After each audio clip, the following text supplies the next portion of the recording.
আসসালামু আলাইকুম। অর্চিস kitchen and ব্লগে আপনাদের সকলকে স্বাগত জানাই।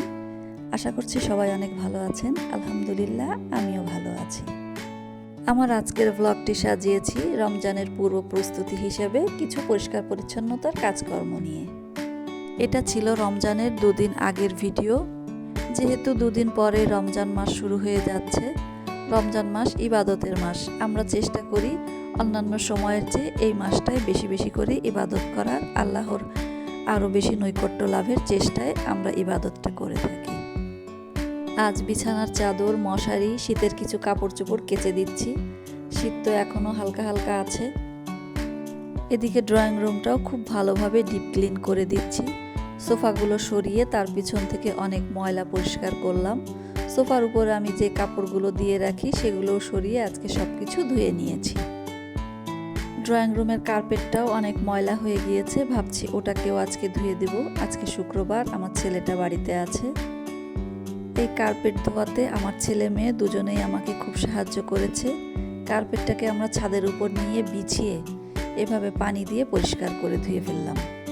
আজকে যেহেতু সকাল থেকে পরিষ্কার পরিচ্ছন্নতার কাজে লেগে পড়েছি, তাই রান্নাটা খুব সিম্পল রেখেছি। এই বছরে একদিনও টক বড়ই মেখে খাওয়া হয়নি।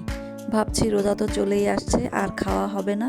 তাই সবাই মিলে আমাদের বাড়ির কাছে সুন্দর একটা সবুজ মাঠে চলে গেলাম।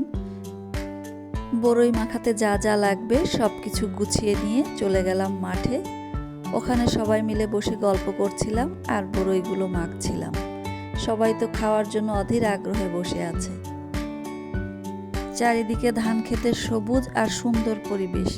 বিকালটা খুবই সুন্দর ছিল।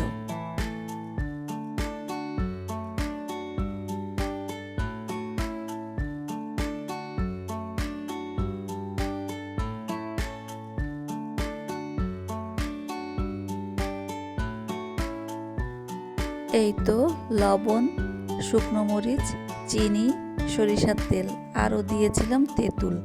বড়ই মাখাটা খেতে খুবই অসাধারণ হয়েছিল। সবাই তো আঙুল চেটে পুটে খাচ্ছিল।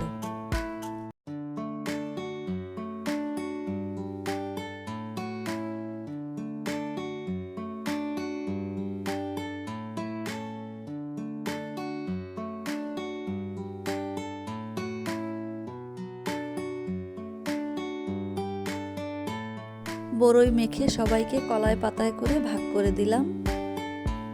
আমরা তো আজকে সবাই মিলে বিকালটাকে খুব সুন্দরভাবে কাটালাম। আজকের ভিডিওটা এখানেই শেষ করছি।